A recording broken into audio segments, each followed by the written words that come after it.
Okay. So first of all, thank you all for joining us this evening for our talk with Zorawar, Sidhu, and Rob Swainston. They'll be speaking about working collaboratively. To introduce myself, I'm Robin Sharon, and I'm one of Manhattan Graphic Center's 4-person management team. This is our third and last talk of our spring term.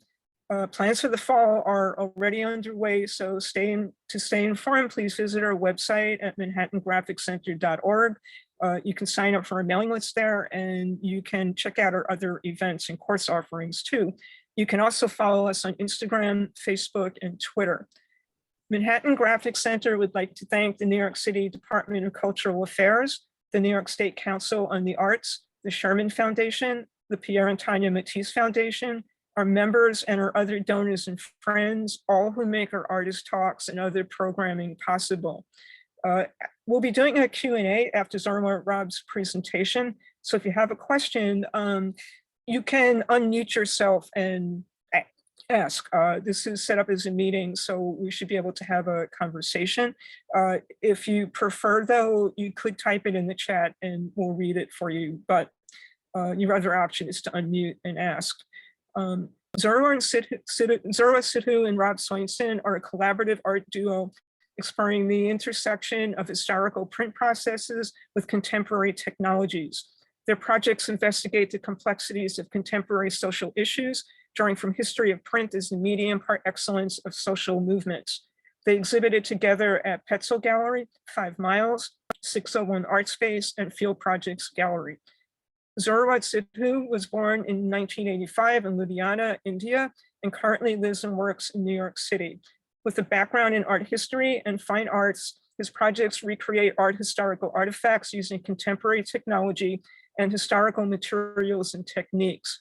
He has exhibited projects with galleries and museums nationally, including exhibitions with Marginal Utility, Spring Break Art Show with Field Projects, 5 Miles, the Museum of the Pennsylvania Academy of Fine Arts, and the Museum of the Town of Vestal, New York. Rob Swainston was born in 1970 in Mechanicsburg, Pennsylvania, and currently lives and works in New York City. His work is informed by a dual academic background in political science and art. He is an associate professor at Purchase College and co-founder and master printer for Prints of Darkness. Rob has been awarded numerous residencies, including Skowhegan, Marie Walsh Sharp, the Fine Arts Work Center. Solo and group exhibitions include Marginal Utility, David Clark Projects, Gravin Lee Programs, Socrates Sculpture Park, Smack Mellon, Provincetown Art Association and Museum, IPC New York, Canada Gallery, Queens Museum, and the Bronx Museum. Rob was most recently the Ludig Professor for Printmaking at Weissensee, Berlin for 2021. In January, Zorawar and Rob exhibited their collaborative project Doom Scrolling at Petzl Gallery. If you weren't able to see their show, you can visit the gallery's website where you're able to see images, installation shots, and more. And now I will hand things over to Zorawar and Rob.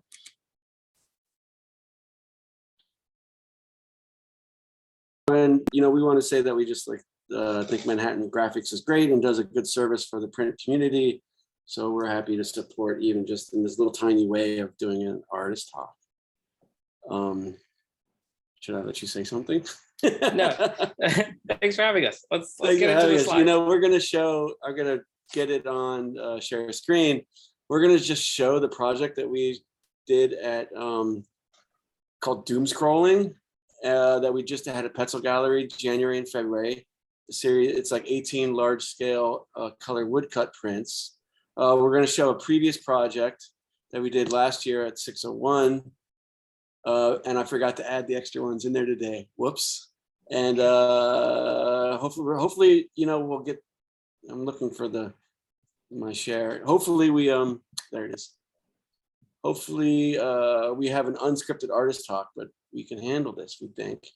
And then hopefully we get to some questions at the end. So, if you want to see some of these pieces, though, in person, there are six of them hanging right now. Yep, at the Scully Tomasco Foundation in Chelsea. I think it's on West 17th Street. Right. It's part of Fong Bui's 3 shows called, what is it called? Uh, Yeah, we should know. We should remember the show that we're in. Singing in unison. Singing in unison. So 6 of these pieces are in that show right now, and it's up until September 1st. Yeah.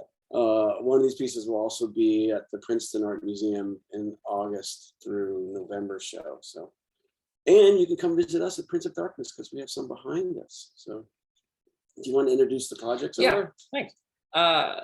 Here's an install shot of the works at the Petzl Uptown Gallery. They're all the same size, 40 by 52.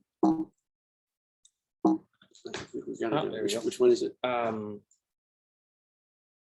18 18 works in the series. There's about 120 blocks in total that made the series. So if you're a printmaker and you know color wood blocks, you're going to go like, oh my gosh. Each print is around 6, and one of them's got 11 or 12, but most of them are on 6 or 7 blocks each. In this case, the wood that was used to make the prints has a special backstory that we thought was a major conceptual component, and that it came from boarded up facades. Here it is in front of the Whitney during the turmoil of the summer of 2020. 2019 now. What? 2019, yeah, 2019. Time flies. Is it 2021, sorry. I could get my dates right. So we all remember in that summer when right at the end of the super quarantine and the protests started, a lot of the institutions in Manhattan boarded up. So we wrote some letters to various institutions, and we got them to donate the plywood. This is the van. This is Russ's van from Gutenberg Arts. Thank you, Russ. He's not here for loaning us the van. So here we are boarding it away. The wood was outside, so it got distressed and got graffitied and got wheat paste and got all messed up. So this plywood was like had a real presence throughout the whole project, in that it was like really hard to control. And it did, the graffiti won't print as it looks like graffiti, but the ink works differently on it. The ink sits differently on wheat paste, things like that. So we collected it from the Whitney and the MoMA and then other institutions. The first project we did with it was at the end of the summer. You want to explain this project? Yeah, so this is September 2020, when galleries are still boarded up. And we proposed to board up this gallery to have a kind of public artwork using the wood, since it had been such a, it was a surface for the public to express itself. During the duration of the show, it accumulated more graffiti, but we carved an image, a photograph that Rob had taken. It was actually a composite of multiple photographs, and we inked those carved areas to represent the protests. It's an intermixing of like the graffiti that was already on the wood, and we made it so like the protesters that we had carved and drawn into it were holding up signs that were on the original graffiti, and it was boarding up a gallery in a way that lots of galleries were boarded up during the summer. And we also made it, and I forgot to put the picture in here, Zorawar, today, we actually made it so there's a little door that would open up like all the sort of institutions in Manhattan that had done that. So this is the first project that we did with the piece, but as we were doing it, we were looking at all of the fantastic images that were coming out, just unbelievable. And we were trying to develop we've been working for 4 years. Yep. On mostly the beginning of our collaboration is technical, in which we're looking for ways to integrate digital CNC and Adobe platforms and Illustrator more with woodcut and other printing processes. So this was the 3rd project that we've done. And we had been working on a number of ways to sort of process images in Photoshop, largely for CNC, but we're still hand carving it. And we ended up coming upon a few protocols, and we made a system. There's gray. of prints from them, and it ended up being 18 of them in total. And 17 of them are large, 4 foot by 5 foot, and one of them's a little smaller. And we ended up coming with a format where we're going to choose one date from May 24th, right here. May 24th is the day that the New York Times ran a headline, 100,000 dead and a calculable loss, and they just ran names of people that had died. The very next day, George Floyd is murdered. And the day after that, the protests began. This seemed like a kind of logical extension of that project that we had at 601 to represent the protest in a different way, but also the complexities of the crowds, the graffiti. This one has George Floyd's face hidden in it, as well as other issues at the time, because this was also coinciding with the pandemic at its worst. And so we wanted to tell like a complete story. So this is an image of the hospital scene, but throughout the whole series, when you look at them, what part of Zorawar and I's collaboration is to find art historical references and to bring printmaking is really good for being able to bring sampling images from paintings and from posters and from different cultural places. So the feet on this one is coming from Montaigne's Lamentation over the Dead Christ. The art historical reference really gives it a gravitas, but also allows us to explore the medium's history and our own relationship with historical images. So it's this way. So the protests, this is May 27th. This is the next day after that. You can also see that we're putting references to like Kathy Kolbitz's hands in here. You can also really see that the very distressed nature of the plywood, it was really unruly and really hard to control. And so we spent a lot of time trying to make the image even legible. But we discovered with woodblock prints, you can sort of leave a lot to the imagination, especially like hands and faces. So we really came up with a workflow in which like we were letting the image just unread very slowly and have multiple layers and multiple things happening. So something would be legible right away, and then the more you look at it, the more things would come out and the more things would disappear, which is kind of the way that we see on the computer screen a little bit. And it was also the experience of being overwhelmed by so many images at that time, a kind of obligation to look at all of these images bombarding you. In this moment on May 28th, where the police station is set on fire in Minneapolis, and but also George Floyd's death is being mourned. We wanted to show a way to kind of address both of those extremes. Rage and memorials. And we used this opportunity to bury graffiti and to bury messages into it. So if you read across the top of this one, if you are neutral in situations of injustice, you have chosen the side of the oppressors. That's a Desmond Tutu quote. This is also the only one that we made small. The other ones are all in an edition of 5. This one we made in an edition of 25 because we wanted to have one that's accessible and not just have massive pieces that, what are you going to do with? Right. The nature of woodcut is for it to be mass distributed.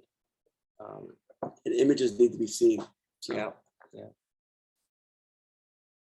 There's the memorial reference as well as the sunflowers, which have now taken on a different meaning given the Ukraine situation.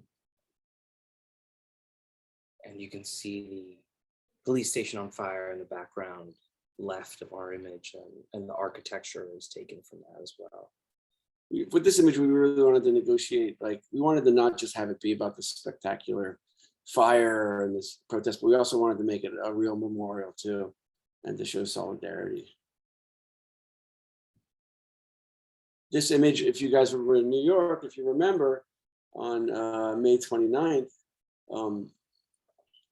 in Fort Greene, there was a conflict between police and protesters in which a police van was caught on fire and some other things happened. So it's one of the dates that we thought was significant.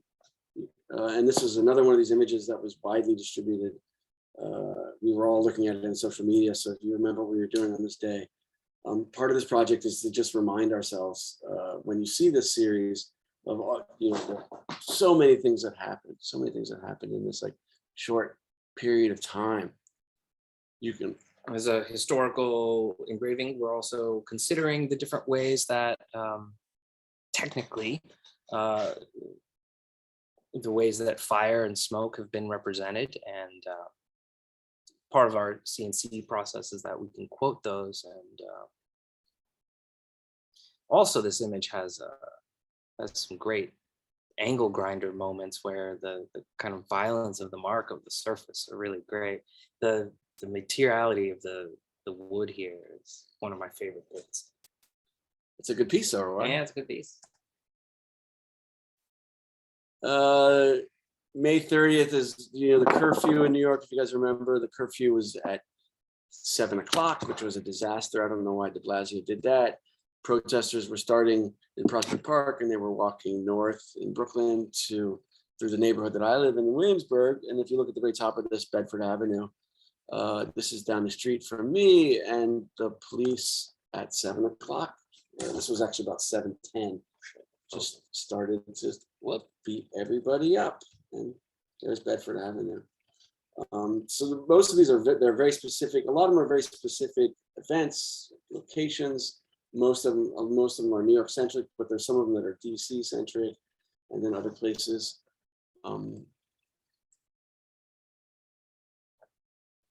This is June 1st, a instance where protesters were met with tear gas prior to, well, you'll see it on the next slide.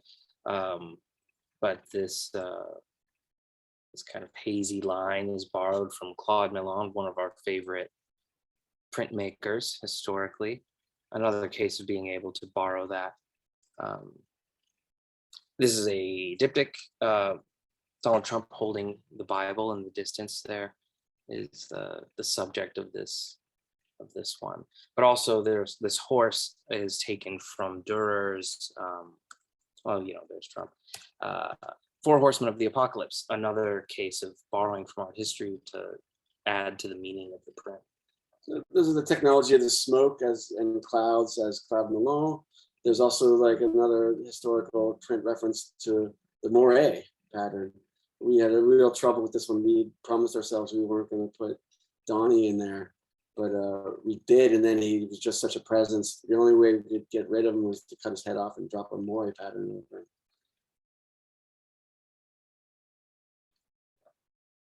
June 6th, this is again another memorial COVID.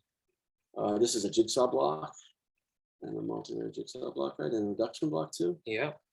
This kind of embodies everything really. The deaths by COVID, police brutality, and everything in between. The mourning and panic and fear. For those printmakers, because we're talking printmakers, like many of these, all these went through at least a couple states before we got to the final. This is one of the first ones and also one of the last ones that we finished. There are like 6 or 5 or 6 very discrete states of this block. So it'd be interesting at some point to see all of those. Do you guys remember this one? Oh my gosh. These are the McCloskeys, the couple in St. Louis that brandished their weapons in front of a crowd of protesters. This print has a lot going on in it. Part of the William Morris pattern is another instance of us looking at the range of what woodblock specifically historically can do, and what this pattern means for kind of banality and luxury and suburbia, yeah, white privilege, yeah, and the sort of complicated story. There they are. There they are. But, we also were having a little fun here too. We were also like, this sort of macho posturing of James Bond posters we were looking at when we were making this one too. July 4th, Trump does his speech at Mount Rushmore. At the same time, the Richmond memorials are a site of continuing protest. Right. Robert E. Lee Memorial. Right. The Robert E. Lee statue has not been removed yet at this point. We put Mount Rushmore in there, so Abraham Lincoln's head is kind of floating and watching over everything. In shame. In shame, perhaps. Perhaps in shame. Oh, Probably. July 18th, many of us participated in the parks. This is Domino Park, but it was also in Central Park and Brooklyn Bridge Park and across the country where there was socially distancing circles. There was a need for people to get outside but still maintain distance, so they would do circles and people in parks and people stay there. And so there was this fear. I mean, you could safely go outside, but you could potentially end up on a ventilator from being out there. So there is a face hidden in the grass. There's the guy on the ventilator. And also we have a quote from Hans Holbein's Ambassadors, the anamorphic skull at the bottom there. So this is another, one of the parts of this project that I think is interesting is that things read differently on a screen and smaller than they do in a large scale woodcut. The face here is really present when you see it on your telephone or on the small screen, but when you see it in person, the 4 foot by 5 foot woodcut, it takes a long time for you to realize that there's this really creepy face sticking out at you.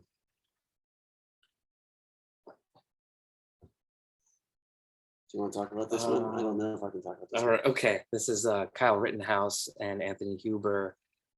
We began this one when the incident occurred, and we didn't finish it until the verdict was being deliberated. It was going through the press as the jury was deliberating it. It was, for all of these, it's a way for us to process these events and continue turning them over in our heads. And as they gain meaning in the world, as I think we would be looking at this differently if he had been convicted of it. This was a difficult one to make, but I think this is also a very pretty technically accomplished one. The way the fence has these positive line that moves into a negative line, the differences in how bursts of light are depicted. On the right, they're a little bit kind of a photographic halo, whereas on the left, we're borrowing from Albrecht Dürer. There's lots of positive, negative inversions, lots of flips, lots of things moving in and out. Very complicated color palette here. There's all of these are only, this is 6 blocks, and they're all the colors are very transparent. So the range of darks and purples and greens you get in this is only from the overlapping of the different colors.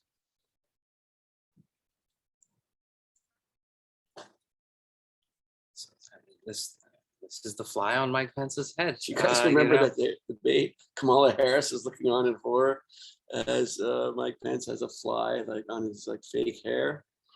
So we had fun with this one too. How big can we make that fly?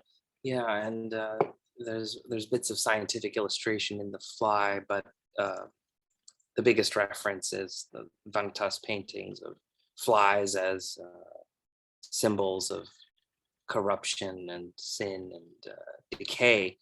But it happened in real life, so I'm not sure if it's a real art historical reference.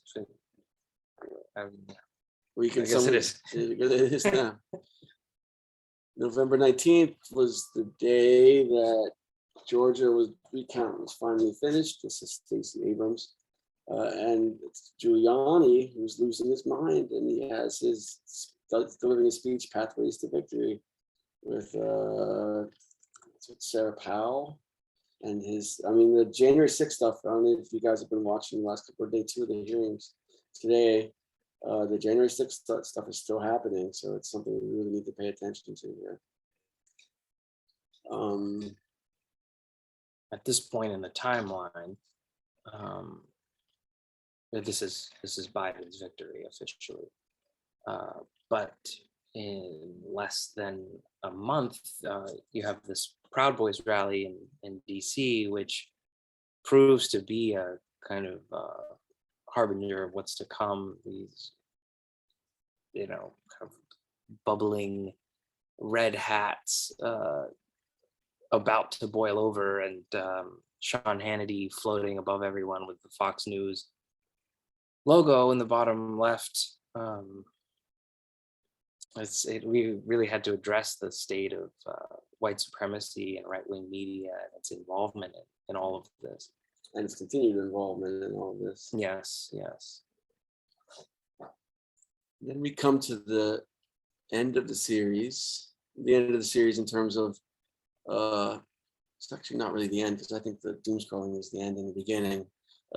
This is one of the first ones that we finished, and it's also, we took a year to get the final steps of it. This is our first response to January 6th.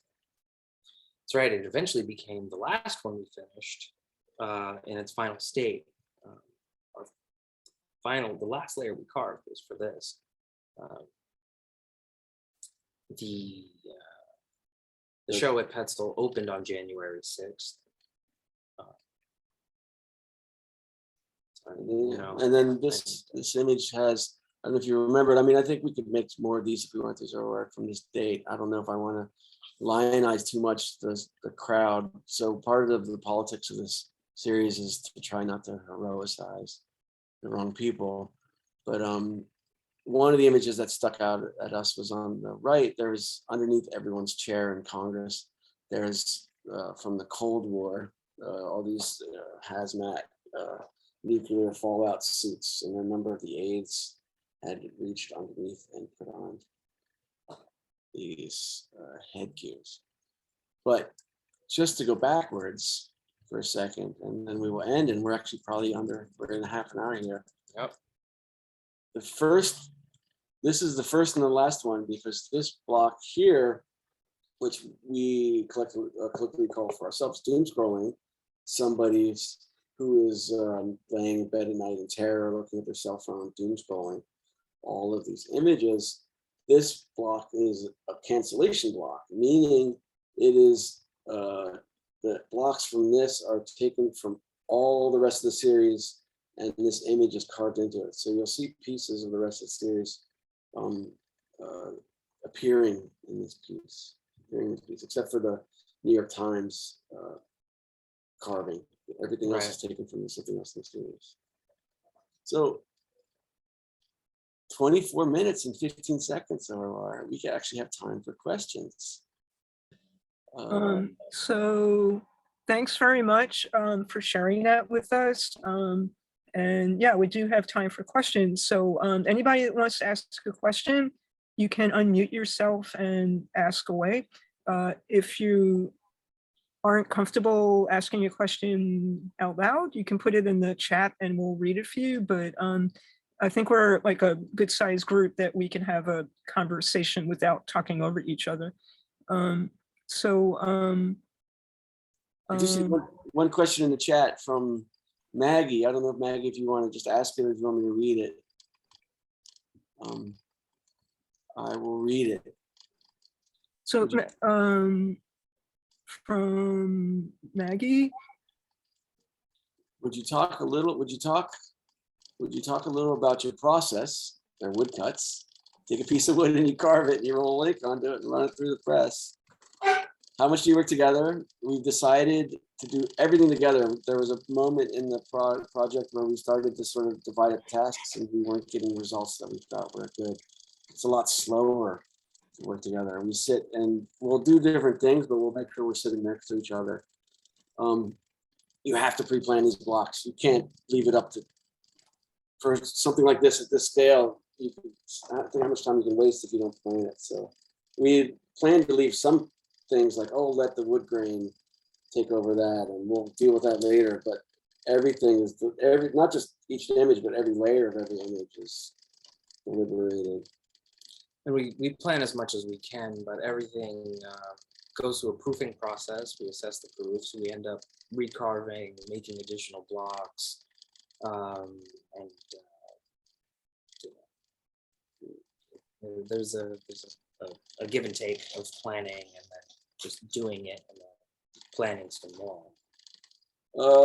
So it's plywood. The materials are, it's usually sheathing grade or ACC, BC plywood. It's not good plywood that they were using, and the inks are lithography inks, mostly Henko, and lots of transparency. How many pounds of How many pounds of ink do we use in this project? 17 times 5 plus 5. 200 pounds of ink? I don't know. We use a ridiculous amount of ink because this is an addition of 5. I'm sort of guessing based upon how many 5-pound cans of transparency we used. Patricia, I would think this is it a question? Amazing question? It's not a question. Thank you, Patricia. I think it's a comment. Okay. I think Miguel had raised his hand. So Miguel, if you want to unmute, you can ask your question. Actually, I was just applauding because this was a great talk. Thanks so much, Rob. Thanks, And, Miguel. yeah, I mean, I was lucky enough to see the exhibition at Petzl before I left New York City, and I was really blown away by to see the whole series, and I really would like to see it again in the future. Actually, so one question that I was thinking about right now is, do you guys think you will continue or evolve this series with what's happening right now with the whole gun control issue and all the shootings that have been happening in the US at the moment? We're working on it. We're definitely working on it, and we're trying to figure out what to do next.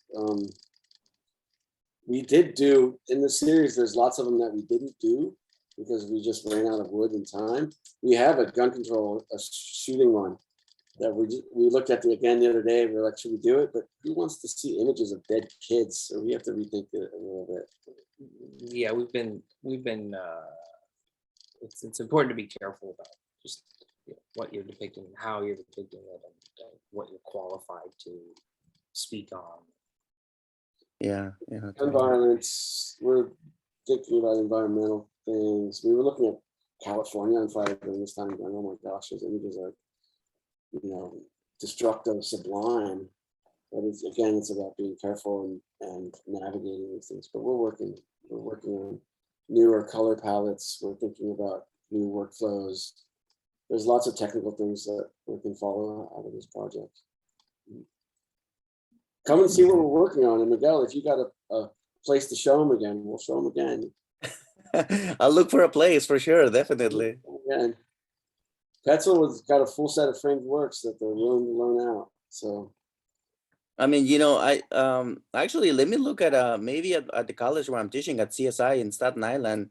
We might be able to actually bring them. I don't know if we can fit all of them, but definitely a selection of them. we're still looking. It's a seltzer. It's not a beer. We're still looking. we're gonna show. Yeah. Great.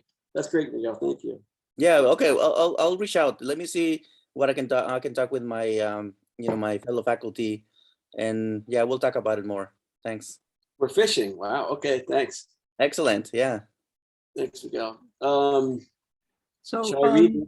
You want to? yeah, I can read it, or you can, or Mary, do you want to unmute and ask your question, or should I read it, or?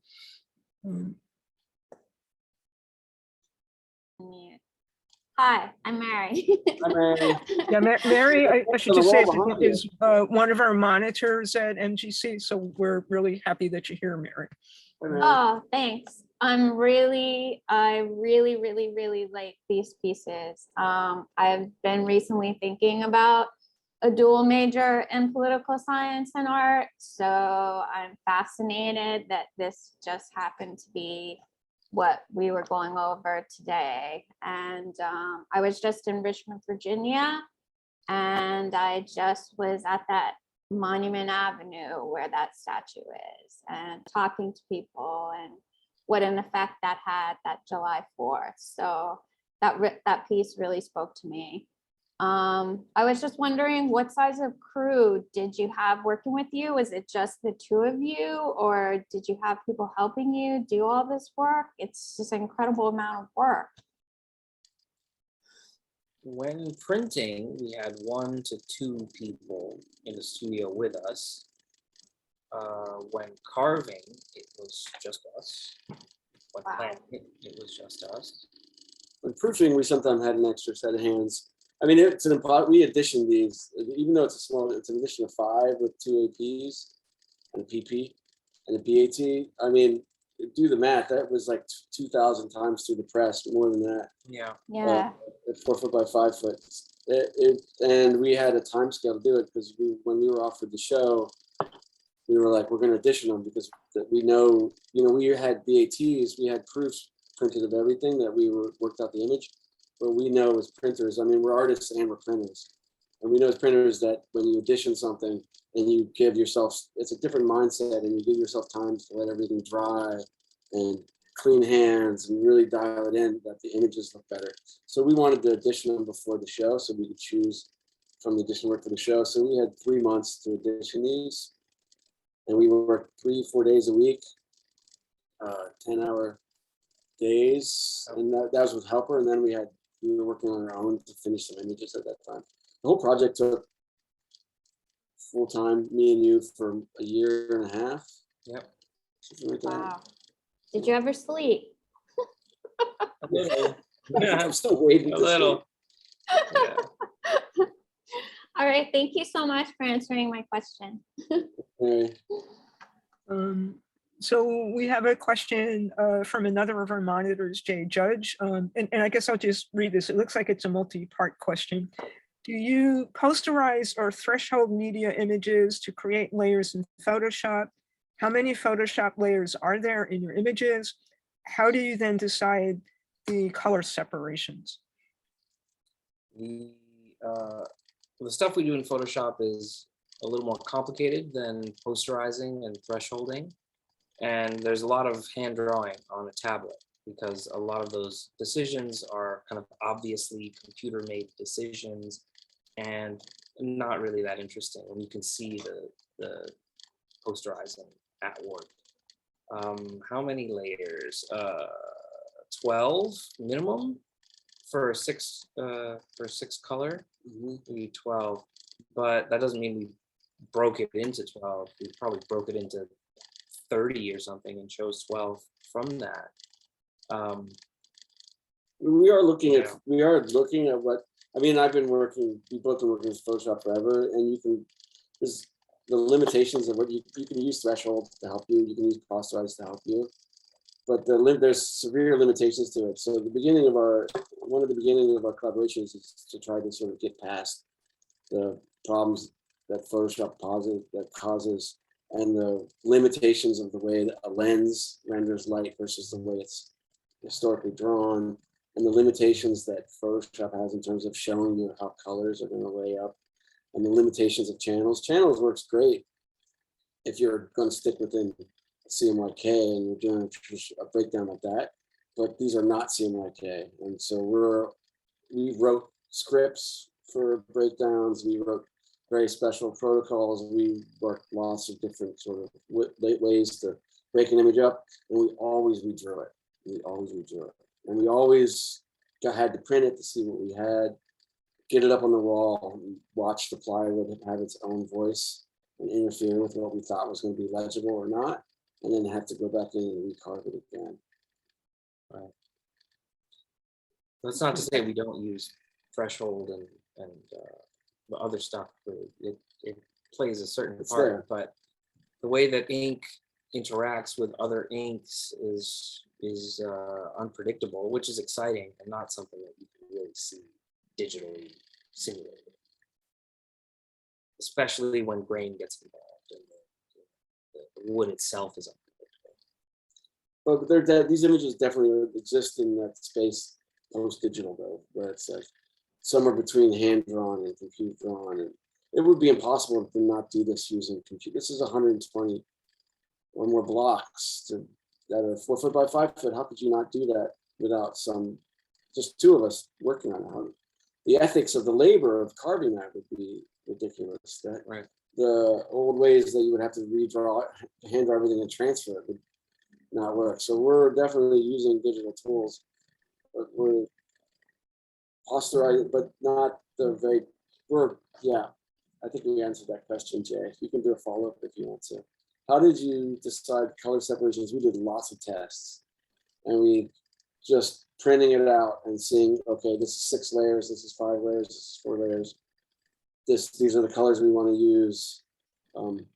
We're engaged right now in new tests to figure out our color palettes for next projects, where it's like we can make guesses digitally, but it's not going to do that when you see it on paper. So we're, again, going through color separation tests to see how it is. And it's limited, like what the lens and the way that posterize and cutout filters and stuff like follow shapes are not the ways that people draw it historically. They are some, but they're not. If you really start to sort of pull apart ways that artists have put together images, there's many ways that images are built that are not photographic, and others. When you lean too much into photographic, you land in a place that we often didn't want to be, because it's quick, it's easy, it's fast. So I'd like to ask you guys a question. Have you worked collaboratively on any projects before doom scrolling, or did this just grow out of the pandemic and the politics at the time through conversation? Like how did you get this project started, and have you collaborated on any projects before this? We have collaborated on a project before this, before even the 601 project. It hasn't been exhibited, and found that working together worked well. And as we were talking about a future project, the pandemic happened, and the wood on the streets was an interesting potential material, and then we were able to actually get the wood in our hands, and so the collaboration just got rolled on. Having like $10,000 worth of plywood sitting behind you makes you a little fearless when you want to try something. If you have a scarcity of materials, you're not going to experiment with all these things and experiment with.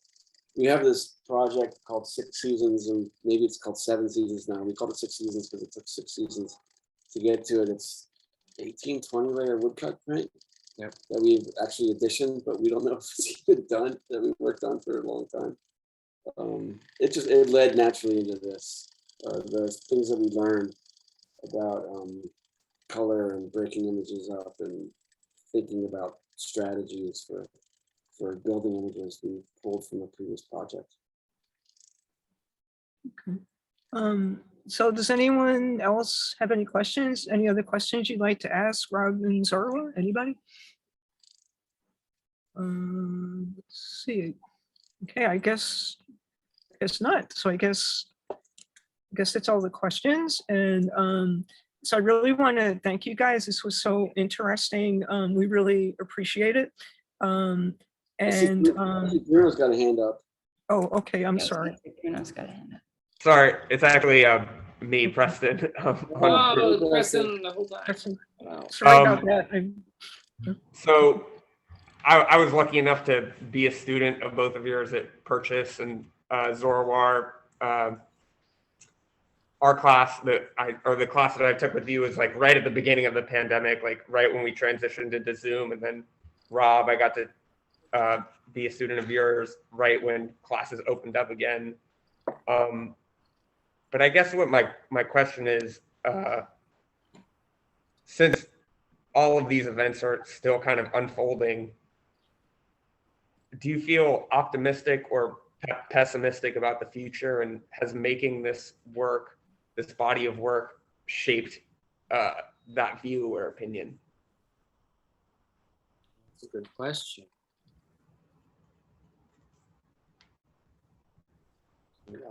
I have to say, if I'm more optimistic about something, I'm a little more optimistic, slightly more optimistic about the art world. I don't know if it's a misplaced. About the art world's reception to sort of ideas like this. And I'm optimistic about how people responded to the series. I'm optimistic about the status of the future. Preston, you're the future. I'm an old man. Well, that's kind of why I'm asking. I mean, because as a young person, I it's hard to be optimistic sometimes, but I think seeing the protests, seeing millions of people all across the country and all across the world come together, that made me optimistic. But then seeing, you know, the Proud Boys rally and, you know, people, the couple brandishing their guns and the January 6th riot, like that doesn't make me optimistic. I mean, American history is very complicated, and it has both. It's got utopia, it's got dystopia, it's got capitalism, it's got communism, it's got all these different ideas, and we're still sort of living in history. So what we need to do is we need to use the past and the way we look at ourselves as who we are. As we need to choose from the past that we want to make the future. So we just have to go back and look at the things that we want to be the future, and hopefully they'll become it. So maybe that's a little too optimistic. I don't know, but print is good for that because print is about, one of the things that print's about is about communication and distribution. One of the things that print is about histories. So we have an opportunity inside this medium just to make a future that we want possible.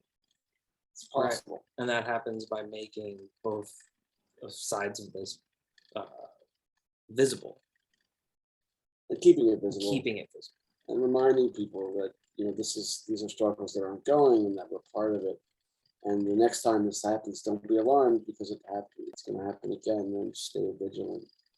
But it's also a way for us to, you know, come to grips with it by making it, you know, by not just doom scrolling and staring at your screen, but like somehow, whatever that is, an artist's response, whatever that response can be to these events and to where we are right now, how can we deal with it? It's often abstract, like what our engagement is and how to engage. But it's an engagement, and I think we just have to trust that being active participants in it is part of the answer. Thanks, Mary. Power to the printmakers. So Bruno, did you want to ask a question, or was that for both of you? Because they're using the same, they're in the same place. So No, I'm okay. Thank you, Rob. But that was a Right. great talk. I really loved hearing about it. And thank you, Rob and Zorawar. okay. Lisa has a question. So Lisa has a question. So Lisa, you want to unmute yourself? I should just introduce Lisa. She's our board president. Hi, thanks so much. I've got a question about the technical process and the creative process. So with images that are so layered technically and conceptually, what is the editing process like, and how does that leave room for surprise, or, you know, for good or ill, what kind of surprises might arise when you're editing and balancing so many layers of concern? Well, one of the kind of ever-present possibilities of surprise is what the wood is willing to print and what doesn't make it. Often the knots and grain kind of line up. So in our McCloskey's image, the knot kind of lines up with the barrel of a gun or somebody's eye or something like that. So that's always surprising when a wheat pasted poster or something gives the texture to a print, that kind of evidence of it being out on the street affects the image. I think that's an element of surprise. But there's definitely edit. Before we came up with like after a while we started to figure out how to make these, how to build this series.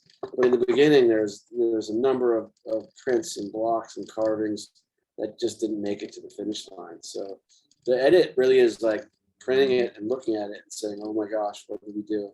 How do we fix it? Or is it even possible to fix it? Let's redo it. Or, make another block. If it's not, we missed the color. We want to get another blue in there. Like what? This is turned dark enough. Okay, what do we do? Make a jigsaw. Do we cut it? Do we do another block? Do we figure out another way to do this? So there's the editing is in the conversations. It's in the conversations, and those conversations happen when we're making our montage of images, or when we're standing in front of the print. As we're thinking about it on the ride home.